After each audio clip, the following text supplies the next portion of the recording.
Ya, selamat malam Bapak Ibu para dosen dari Universitas Pamulang. Kali ini kita masuk bagaimana melakukan pengolahan data panel dengan eViews.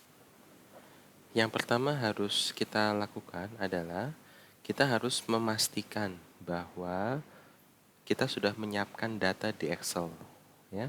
Dan datanya ini harus dibentuk dalam format stack. Stack ini ya dari tahun, perusahaan, kemudian variabelnya apa saja. Ya, jadi di sini variabel dependennya adalah INV atau investasi, dependennya P dan M seperti ya. Jadi formatnya harus seperti ini, stacked data. Setelah itu, Bapak Ibu perlu memastikan bahwa regional format antara di Windows sudah sama di eViews. Sebagai contoh, di sini ada tanda 33,10. Komanya ini kan bentuknya titik ya, berarti format saya menggunakan format Inggris. Bagi Bapak Ibu yang komputernya masih tanda koma ya, jadi 33,10 bisa diubah dengan mengetik region ya, set regional format, diklik. Kemudian additional date-nya kita klik. Kemudian change date time number. Nah, ini formatnya diubah ke Inggris. Ya, jadi kalau ini formatnya masih Indonesia, kita ubah ke Inggris, terserah mau United States atau United Kingdom. Ya, klik OK dan apply. Setelah memastikan bahwa formatnya sama, hal kedua, Bapak Ibu perlu memastikan bahwa filenya disimpan dalam bentuk Excel tahun 2003.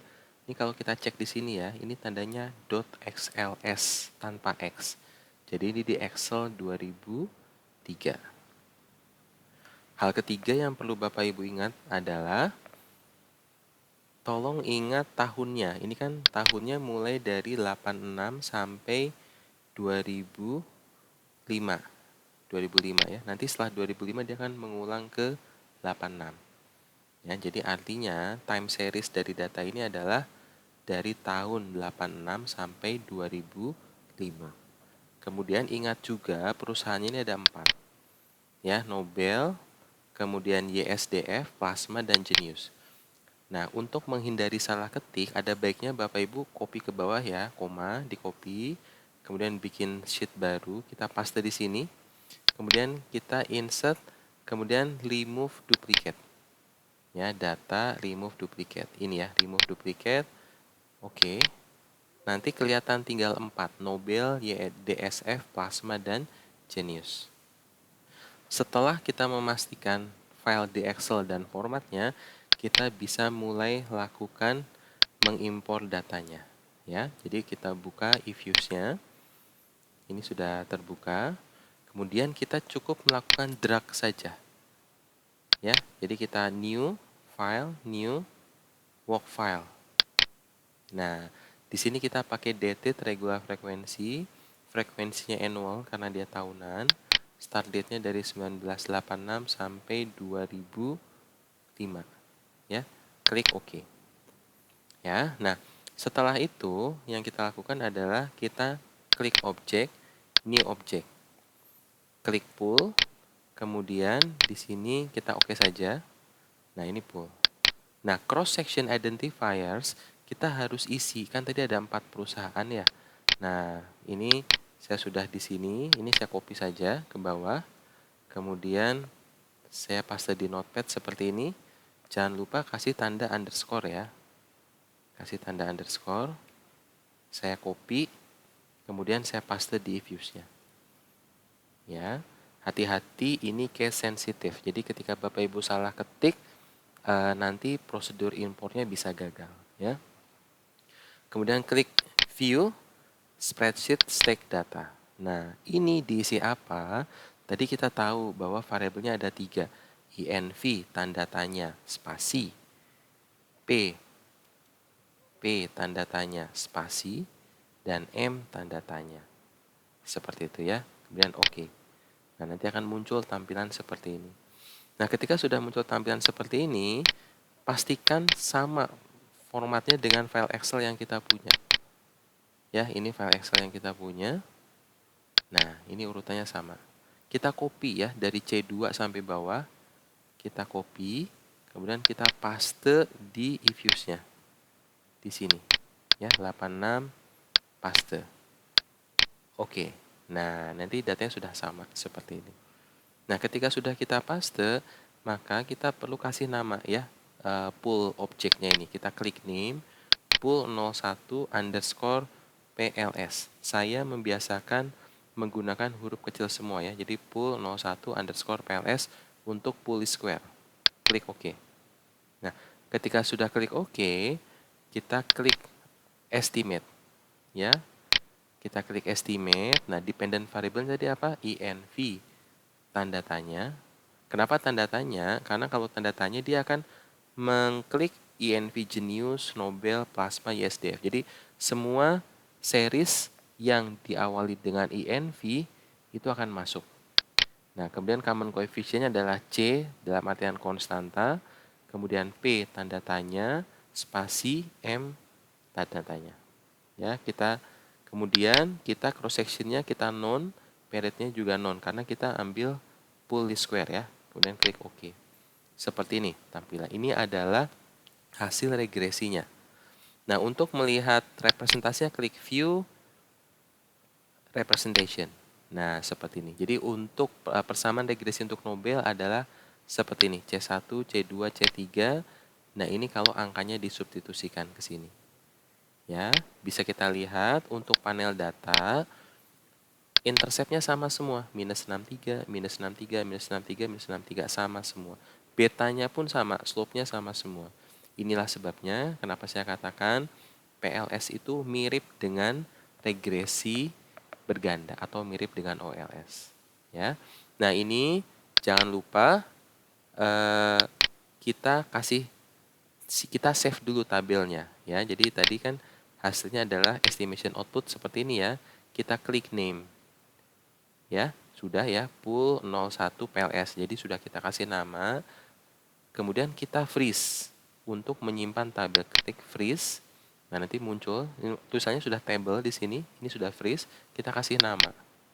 Tabel 01 PLS. Ya, oke. Nanti ini bisa kita close. Ya, ketika di close, nah ini muncul di sini ada pool PLS, ada table 1 PLS. Ya, kalau table itu datanya sudah tidak bergerak. Jadi kalau pool begitu estimasi kita ubah cetak-cetik, nanti outputnya juga berubah. Tapi kalau udah kita save di table, dia akan tetap. Ini penting, kenapa? Karena nanti ketika kita melakukan estimasi, kadang kita salah klik atau menambahkan variabel dengan 2 variabel, 3 variabel, 4 variabel, maka kita perlu bikin beberapa table. Ya, nah klik poolnya. Nah, ini sekarang tadi kita sudah mencoba PLS ya. Nah, sekarang bagaimana membentuk FEM? Nah, ketik objek, kemudian copy objek. Nah, kelihatan ya, di sini ada pool untitled. Nah, berarti ini objeknya belum dikasih nama ya. Yang sebelumnya kita close dulu, ini untitled, pastikan untitled ya. Kita kasih nama dulu, ini berarti pool 02 underscore FEM. Ya, untuk fixed effect. Oke ya. Kemudian estimate-nya kita perbaiki, cross section-nya kita ganti dengan fix. Oke. Nah, seperti ini. Ini adalah output dari FEM. Jangan lupa kita freeze. Ini udah bentuk table, tabelnya kita save. Table 02 underscore FEM. Kita save. Ya. Nah, bagaimana memastikan FEM kita benar atau tidak? Itu perhatikan fixed effects-nya ya. Jadi ini kita sebut individual heterogeneity. Jadi ini adalah intercept untuk setiap cross identifiers. Ya. Nah, ini udah benar nih. Kemudian terakhir kita mau mengestimasi random effect. Ya, berarti kita buka dulu, kita klik objek, copy objek. Ya, ini perhatikan objeknya untitled ya. Nah, ini kita kasih nama pool 03 underscore REM. Oke ya, ini sudah ganti nih, pool 03 REM. Kemudian kita estimate-nya kita perbaiki, bukan fix tapi random. Klik OK. Nah, dia akan muncul seperti ini. Ini adalah untuk random variable seperti itu ya. Kemudian kasih nama sudah ya, kita freeze dulu. Nah, ini kita kasih nama table 03 REM. Seperti itu ya. Oke. Nah, sekarang bagaimana cara pengujiannya? Mana yang mau kita pilih? PLS, FEM, atau REM? Pertama, kita buka dulu uji show test ya, atau F-test dengan cara buka pool FEM ya. Kalau di run di PLS nggak akan bisa. Kita buka FEM, kemudian view, fix random. Nih, redundant fixed effect likelihood. Kita buka. Nah, seperti ini ya munculnya. Tapi kalau kita lakukan pengujian di PLS, di pool PLS ya, kemudian kita view, fix random. Nah, dia muncul keterangan test require estimate with fixed effect. Nah, jadi ingat ya, ketika kita melakukan show test itu harus di pool FEM. Itu pentingnya kita copy object, jadi bikin beberapa pool PLS, FEM, dan REM. Nah, sekarang untuk menguji FEM atau REM, maka kita gunakan namanya Hausman. Nah, untuk Hausman itu harus di REM. Jadi buka REM, kemudian view fixed random correlated Hausman. Nah, ini adalah Hausman test. Seperti itu ya. Kalau kita lakukan Hausman test untuk PLS, maka nggak akan bisa seperti ini. Tuh, nggak bisa. Test require estimate with random effect. Seperti itu. Nah, bagaimana interpretasi dari Chow test dengan Hausman test seperti itu? Itu ada di penjelasannya di PowerPoint ya. Di mana ketika kita lakukan Chow test, ini kita perhatikan angka probability di sini. Ya, ini probability-nya di bawah significance level, di bawah 5%. Artinya null hypothesis ditolak. Nullnya adalah common effect. Berarti common effect-nya ditolak. Tidak ada common effect. Maka fixed effect yang dipilih. Ya, jadi kalau harus dipilih PLS sama FEM, kita akan pilih fixed effect. Nah, kalau membandingkan, tadi kan fixed effect menang ya. Nah, sekarang fixed effect dibandingkan dengan random effect. Tadi dengan Hausman. Ini angkanya, probability-nya 0,47. Ingat, hipotesisnya adalah nullnya adalah ada random. Ternyata angkanya lebih besar dari 5%. Ya, karena lebih besar, maka bisa dikatakan null hypothesis ditolak seperti itu. Ya, berarti pilih fixed effect. Jadi dari ketiga model tadi, data ini lebih cocok dianalisis dengan menggunakan fixed effect model. Ya, demikian dari saya. Terima kasih.